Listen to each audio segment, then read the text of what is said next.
तो ये बड़ा महत्वपूर्ण टॉपिक है आपका मोल कंसेप्ट, ठीक है। इस टॉपिक को ध्यान से देखेंगे। क्या है ये 11th में भी चलेगा, 12th में भी चलेगा, बहुत सारी जगह चलेगा। मोल कंसेप्ट क्या है, ठीक है। तो उसमें कुछ फॉर्मूले हैं, मुख्य रूप से 3 फॉर्मूले हैं, उनका ज़्यादातर उपयोग करते हैं, ठीक है। मोल क्या है, उसके आसपास की क्या क्या चीज़ें हैं, किस तरीके से पूछी जाती हैं। देखो मोल, अब आपके पास कभी कभी किसी पदार्थ की ग्राम में मात्रा दी हुई होती है या मात्रा दी हुई होती है, ग्राम में, किलोग्राम में, किसी में भी हो, ठीक है। तो उससे हम मोल निकालने का एक फॉर्मूला होता है। मोल निकाला जाता है उस पदार्थ की ग्राम में मात्रा, ठीक है, बटा उस पदार्थ का अनुभाग, उसी पदार्थ का देखेंगे जिसके हमें मोल निकालने हैं, ठीक है। एक फॉर्मूला और होता है, वो क्या होता है, देखो कि यदि आपके पास पदार्थ दे रखा है और वो पदार्थ है गैसीय, और उस गैसीय पदार्थ का आयतन दे रखा है, ठीक है, एसटीपी पर आयतन दे रखा है, तो यहाँ लिख दिया हमने दिया गया आयतन, दिया गया आयतन। अब ये आयतन ml में दे सकता है, लीटर में दे सकता है, ठीक है। तो हम अगर इसको लीटर में लेंगे कि दिया गया आयतन लीटर में है, तो 22.4 का भाग लगा देते हैं, ठीक है। और यदि ml में दिया है तो 22,400 का भाग लगा दें, ठीक है। उसी तरीके से तीसरा फॉर्मूला और है एक मोल ज्ञात करने का। यदि किसी पदार्थ में कणों की संख्या दे रखी हो, कणों की बात कर रहा हूँ, ठीक है, परमाणु की बात नहीं कर रहा, अणु की बात नहीं कर रहा, आयन की बात नहीं कर रहा, और किसी की बात नहीं कर रहा हूँ, मैं कणों की बात कर रहा हूँ। आगे समझेंगे कणों से परमाणु का और इनका क्या संबंध है। तो मोल बराबर दिए गए कणों की संख्या, दिए गए कणों की संख्या बटा आवोगाद्रो संख्या, आवोगाद्रो संख्या।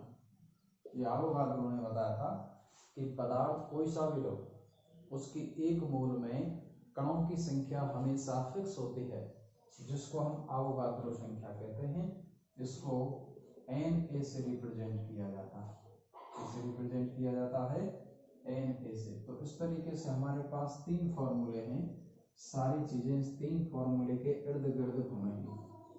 अब देखते हैं हम किस तरीके से सवाल आएंगे और किस तरीके से इनसे हमें उसको हल करना है, ठीक है। अच्छे अच्छे सवाल करेंगे हम, थोड़े से लेवल वाले भी सवाल होंगे इसमें, सब तरीके के। देखो क्या है, जैसे आपको किसी पदार्थ की ग्राम में मात्रा दी हुई हो और उसमें कणों की संख्या पूछ रहा हो, ठीक है, तो ग्राम में मात्रा में अणुभार का भाग लगा के मोल लिख लेंगे और वो मोल यहाँ आ जाएगा, ठीक है। आवोगाद्रो संख्या का मान फिक्स है, ठीक है, Na का मान फिक्स होता है 6.02 10⁻23, इतनी संख्या होती है, ठीक है। इस तरीके से इसको दे रखा है, तो इसकी संख्या हम नीचे लिख लेंगे, मोल आपके पास उससे आए गए दिए गए कणों की संख्या ज्ञात कर सकते हैं। ध्यान से समझो उसको, क्योंकि सवाल करेंगे जब आपको ये चीजें तुरंत अप्लाई करनी होंगी। इधर देखो दिया गया आयतन है, जैसे सवाल में दिया गया है कि कोई पदार्थ है गैसीय पदार्थ, यहाँ लिक्विड और सॉलिड नहीं लेंगे, यहाँ केवल गैसीय पदार्थ लेंगे, ये बात ध्यान रखना, ठीक है। तो दिया गया पदार्थ है, उसका आयतन दे रखा है कि इतने ml है, इतने लीटर है, ये जो भी है उसको लीटर में कन्वर्ट कर लेंगे हम पहले। उसमें 22.4 का भाग लगा के जो मात्रा आएगी उसको हम मोल कहेंगे, और इस मोल मात्रा को हम इसमें रख देंगे। जैसे आयतन दिया जा रहा है, उसकी ग्राम में मात्रा पूछ रहा हो, तो यहाँ से मोल निकाल के मोल यहाँ रख देंगे, अणुभार से गुणा कर देंगे उसका, तो ग्राम में क्या आ जाएगी मात्रा। वो मान लो वो किलोग्राम में पूछ रहा हो तो ग्राम को किलोग्राम में कन्वर्ट कर देंगे, ठीक है। तो इस तरीके से हमारे पास कई प्रकार से सवाल हो सकते हैं। ग्राम में मात्रा दे रखा है, कणों की संख्या पूछ सकता है, कणों की संख्या दे रखी हो, ग्राम में मात्रा पूछ सकता है, ग्राम में मात्रा दे के आयतन पूछा जा सकता है, तो इससे मोल निकाल के यहाँ रख देंगे, ठीक है। दिया गया आयतन हो और ग्राम में मात्रा पूछ रहा हो तो यहाँ रख के मोल उसमें रख देंगे। दिया गया आयतन हो, कणों की संख्या पूछ रहा हो तो ये मोल यहाँ रख देंगे। कणों की संख्या हो, आयतन पूछ रहा हो तो इसमें मोल में यहाँ मान रख देंगे, यहाँ से निकाल देंगे। ठीक है, सवाल करके देखते हैं। देखो इनको ध्यान रखना, 3 फॉर्मूले हैं, मुख्य रूप से ये ही फॉर्मूले आपको ध्यान रखने हैं। ठीक है, आगे देखो। अब हम कुछ प्रैक्टिस करते हैं सवालों की। 3 सवालों के आसपास ही चलेंगे। तरीका आपका सही होना चाहिए सवाल करने का।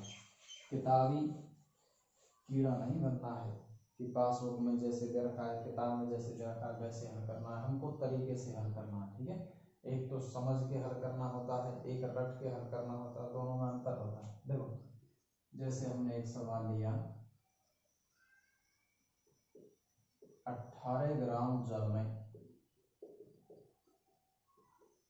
हाइड्रोजन परमाणुओं की संख्या ज्ञात कीजिए।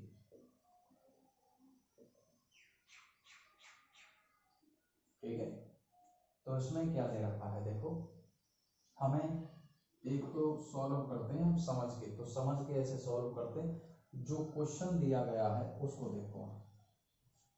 ठीक है, कैसे देखो, हाइड्रोजन परमाणुओं की संख्या चाहिए, हाइड्रोजन परमाणुओं की संख्या चाहिए, मतलब हाइड्रोजन के परमाणु